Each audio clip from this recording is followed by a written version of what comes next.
नमस्कार आचार्य जी। आदि शंकराचार्य के विषय में जब एक कथानक है कि जब काशी में मंडल मिश्र के साथ उनका एक शास्त्रार्थ होता है तो उनकी पत्नी जो है वो एक मतलब काम से संबंधित एक प्रश्न पूछती हैं।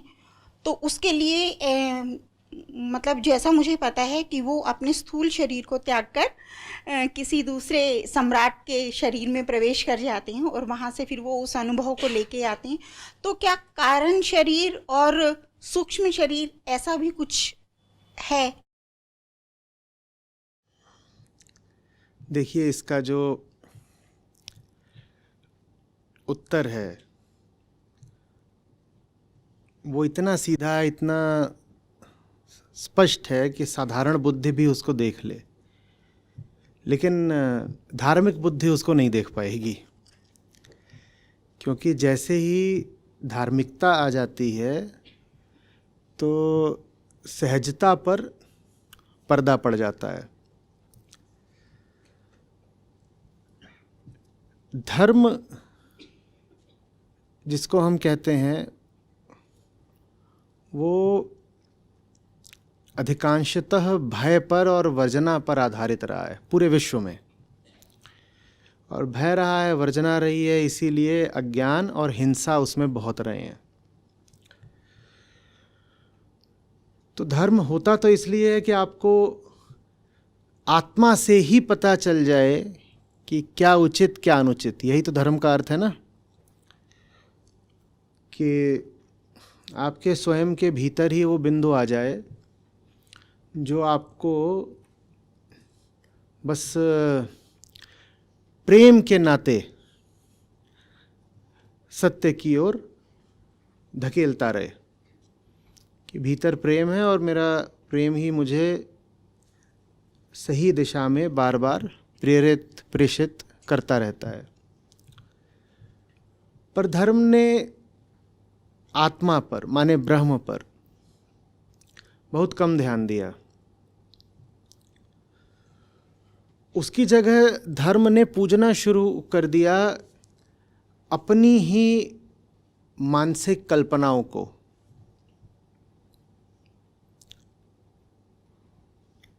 नतीजा ये कि जब वो जो भीतर का बिंदु है उसकी उपेक्षा की जाती है, बाहर के किसी रचयिता को पूजा जाता है उसकी जगह, तो वो भीतर का बिंदु आपके लिए निष्क्रिय हो जाता है। आपको पता चलना बंद हो जाता है कि क्या सही है क्या गलत। तो इंसान फिर क्या करे और समाज कैसे चले? क्योंकि कुछ तो कहीं से खबर आनी चाहिए ना, कुछ तो पैमाना होना चाहिए ना सही गलत का। भाई, सही गलत के निर्णय के बिना ना इंसान चल सकता है ना समाज चल सकता है। अध्यात्म इसलिए होता है, ठीक से समझिएगा, अध्यात्म इसलिए होता है ताकि आपके भीतर ही वो बोध आ जाए कि आप स्वयं ही निर्णय कर लें क्या सही क्या गलत। फिर आपको बाहरी किसी निर्देश की या नैतिकता की आवश्यकता नहीं रहती है। बाहरी निर्देश और नैतिकता वैसे भी बहुत आधे अधूरे होते हैं, वो हर स्थिति में पूरी तरह इंसान के काम आ नहीं सकते। किस बिंदु पर आपको क्या करना है इसके सही निर्णेता वास्तव में सिर्फ आप ही हो सकते हैं। कोई बाहरी नियम, कायदा, परंपरा, कानून इत्यादि थोड़ा बहुत काम चलाऊ तरीके से सहायक हो सकते हैं, लेकिन उनसे बात पूरी नहीं बनती है। तो जब आत्मा की उपेक्षा करी धर्म ने, सत्य की उपेक्षा करी और सत्य की जगह धर्म ने पूजना शुरू कर दिया, न जाने और कितनी 50 चीज़ों को, ये किस्से, ये कहानियाँ, दुनिया भर में ये हुआ है। ऐसा हुआ था, फिर वैसा हुआ था, फिर ये हुआ था, फिर वो हुआ था। धर्म में एक ही चीज़ पूजनीय होनी चाहिए, वो है सत्य। और उस सत्य के लिए भारत में नाम रहा है ब्रह्म। और वेदांत आपको बताता है कि ब्रह्म और आत्मा एक हैं। तो उस सत्य के लिए आप ब्रह्म नाम दे सकते हैं, आत्मा नाम दे सकते हैं, और वही बस धर्म का पूज्य विषय होना चाहिए। उसके अतिरिक्त कुछ और होना नहीं चाहिए। और जब आत्मा पूज्य विषय होती है ना, तो डर नहीं रह जाता। और बहुत ज़्यादा नियम कायदे बनाने की ज़रूरत बचती नहीं है। और आत्मा जब पूज्य नहीं रहती है तो छोटी से छोटी बात आदमी को समझ में नहीं आती कि क्या निर्णय लें, किधर को जाएं, जिए कैसे, क्या अच्छा है, क्या बुरा है, क्या सही, क्या गलत, कुछ नहीं पता चलता। तो इसलिए आप पाते हो कि धार्मिकता जहां जितनी ज़्यादा होती है विश्व भर में, वहां वर्जनाएं उतनी ज़्यादा होती हैं। अब बात समझ में आ रही है कुछ? क्योंकि ये जिसको हम धार्मिकता कहते हैं, ये बड़ी कच्ची धार्मिकता है, ये असली धार्मिकता नहीं है। इस धार्मिकता में क्या करा जाता है? इस धार्मिकता में आत्मा की उपेक्षा करी जाती है और मान्यताओं और परंपराओं की पूजा करी जाती है। और जब आत्मा की उपेक्षा करी जाएगी, दोहरा के कह रहा हूं, तो आपको कुछ पता नहीं चलेगा जीवन में कि क्या सही है क्या गलत। भगवत गीता में यही तो हो रहा है। अर्जुन को नहीं पता चल रहा ना। अर्जुन की आप देखिए हालत, किंग कर्तव्य मूढ़ता उसकी देखिए, धर्म संकट उसका देखिए। धर्म संकट कहते हैं ना उसको, धर्म संकट। नहीं समझ में आ रहा कि क्या करें, धर्म क्या है। क्योंकि धर्म का स्रोत तो इधर होता है, भीतर अपने केंद्र में। लेकिन धर्म का स्रोत जब अपने से बाहर किसी प्रणाली को बना दिया जाएगा, मान्यता की किसी व्यवस्था को, किसी बिलीफ सिस्टम को बना दिया जाएगा, तो आदमी के सामने हर क्षण धर्म संकट ही खड़ा रहेगा। नहीं समझ में आएगा क्या करें क्या ना करें। तो तब फिर उसको बहुत सारी वर्जनाएं देनी पड़ती। इतनी इतनी चीजें हैं जो बिल्कुल नहीं करनी है और इतनी इतनी चीजें हैं जो बिल्कुल करनी है। अब आपको लग रहा होगा कि आपके सवाल से बात दूर जा रही है। नहीं, दूर नहीं जा रही है। जिस पूरी बात को समझेंगे तब समझ में आएगा कि उस चीज से कैसे संबंध है। अब आदमी के भीतर जो एक बड़ी से बड़ी वृत्ति होती है, उद्दाम कामना होती है, वो काहे की होती है? सेक्स की। तो धर्म अकेली चीज है, वास्तविक धर्म अकेली चीज है जो आपको सेक्स के मसले में, वासना के मसले में कुछ सहायता दे सकता है। सिर्फ वही आपको सचमुच बता पाएगा कि आप कौन है, शरीर कौन है, और शरीर में ये जितने तरह के आवेग उठते हैं, इनका स्थान क्या है जीवन में। और अगर आपके पास वास्तविक धर्म नहीं है, माने अगर आपने आत्मा को नहीं जाना है, आत्मज्ञान नहीं रहा है आपकी धार्मिकता में, तो सबसे ज्यादा आपके कदम लड़खड़ाएंगे वासना के ही मुद्दे पर। ये बात समझ में आ रही है? जब आत्मज्ञान नहीं होता तो आदमी सबसे ज्यादा लड़खड़ाता है शरीर के सामने। शरीर माने भाव, भावनाएं उठती हैं, आदमी को बहा ले जाती हैं। ये अधार्मिक चित्त की बड़ी निशानी होती है कि वो भावनाओं के सामने खड़ा नहीं रह पाता, उसके पांव उखड़ जाते हैं बिल्कुल। भावनाएं आएंगी और वो कभी क्रोध में, कभी शोक में और कभी वासना में, किधर को भी बह जाएगा, कुछ भी निर्णय ले लेगा और यही सोचने लगेगा कि भावनाएं तो बड़ी बात होती हैं। और वो भावनाओं को एक प्रकार की पूजनीयता भी दे देगा, भावनाओं को बड़े सम्मान की दृष्टि से देखने लगेगा कि भावना बड़ी बात होती है। क्योंकि ये वो व्यक्ति है जिसने आत्मा को नहीं जाना, जिसका धर्म बाहरी है। ठीक है, तो मैं जिसको कच्चा धर्म बोल रहा था थोड़ी देर पहले, उसको आप कह सकते हो बाहरी धर्म। एक होता है बाहरी धर्म और एक होता है भीतरी धर्म। आप याद करिएगा, कल हमने कहा था धर्म ऊंची से ऊंची चीज भी है, अंत में जब बात हो रही थी, और नीची से नीची चीज भी है। अब यहां पर आप एक संबंध बैठा पा रहे होंगे, जिसको मैं कल कह रहा था कि धर्म ऊंचे से ऊंचा है। वो कौन सा धर्म है? वो सत्य वाला धर्म है, भीतरी धर्म, जिसमें बात आत्मा और ब्रह्म की होती है। वो भीतरी धर्म है, उससे ऊंचा कुछ नहीं होता। और वही धर्म जब बाहरी बन जाता है, जिसमें बात बस मान्यता, धारणा, कल्पना की होती है, तो उससे गड़बड़ कुछ नहीं होता। समझ में आ रही है बात? ये जो भीतरी धर्म होता है, ये डरता नहीं, घबराता नहीं, क्योंकि ये तो स्पष्टता को और सत्य को ही पूजता है। डरना क्या, घबराना क्या? कोई चीज सामने आ रही है जो समझ में नहीं आ रही है तो हम उसको समझना चाहेंगे।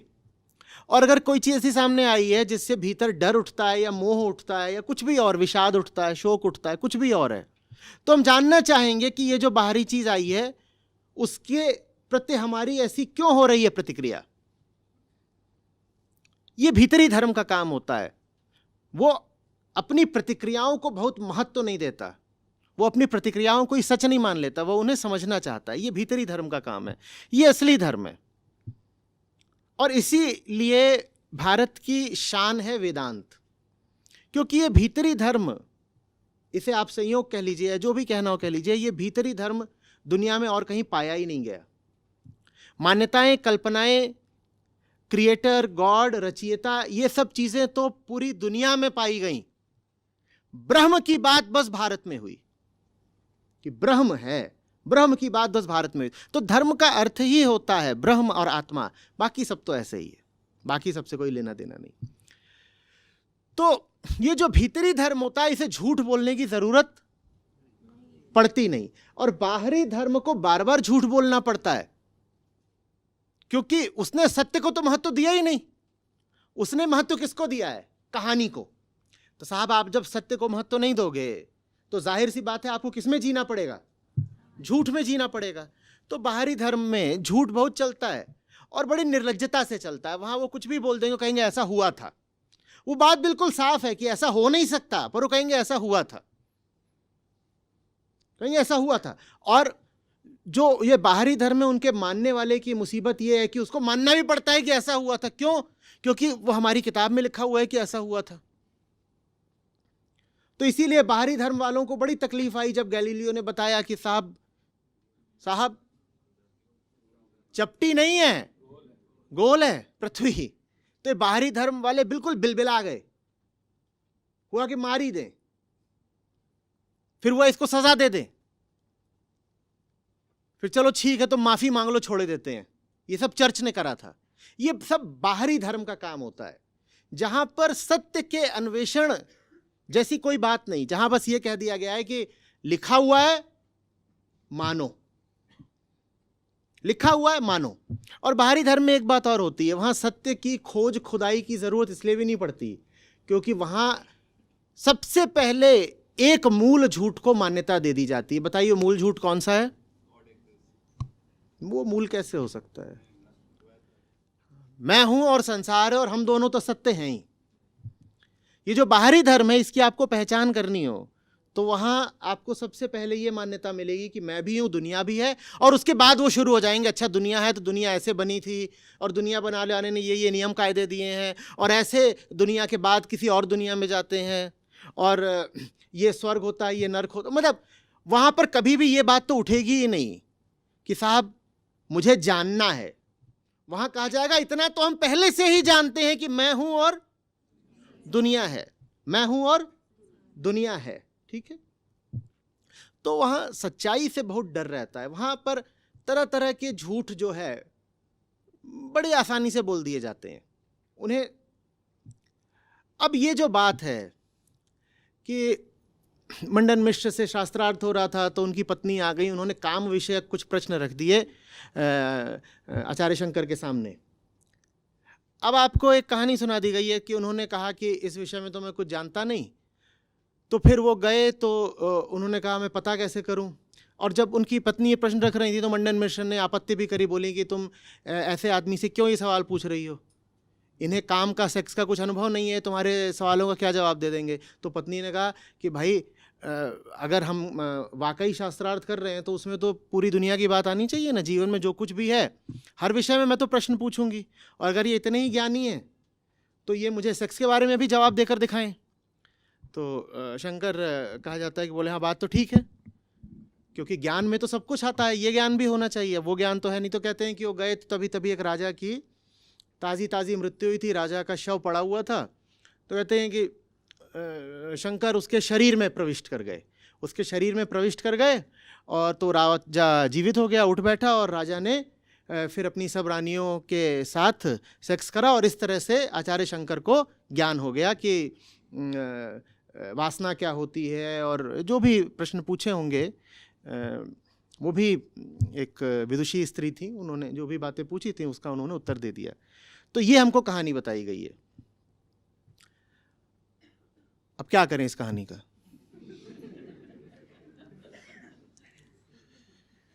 क्या करें?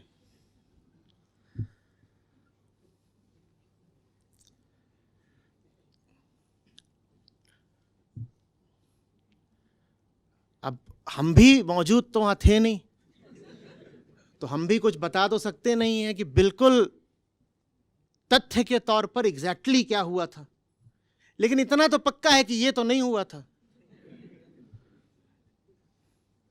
या तो उन्होंने हाथ जोड़कर क्षमा मांग ली होगी कि देवी इस विषय में मैं अनाड़ी हूं, मुझसे कुछ पूछो मत, या मंडन मिश्र ने ही अपनी पत्नी को समझा दिया होगा कि देखिए ये आउट ऑफ सिलेबस है, ये सब बातें शास्त्रार्थ के विषय के अंतर्गत आती नहीं है, तो ये हमारे ज्ञानी मित्र हैं आचार्य शंकर जी, इनको आप क्षमा करें और हटाइए। या जो तीसरी संभावना है वो ये है कि आचार्य शंकर को इस विषय में ज्ञान था पहले से, तो उन्होंने अपना ज्ञान बता दिया और संतुष्ट कर दिया देवी जी को। चौथी संभावना ये है कि ज्ञान नहीं था तो गए कहीं से ज्ञान लेकर के आए। अब जो भी तरीका उन्होंने अपनाया हो ज्ञान लेने का, मैं क्यों कुछ बोलूं।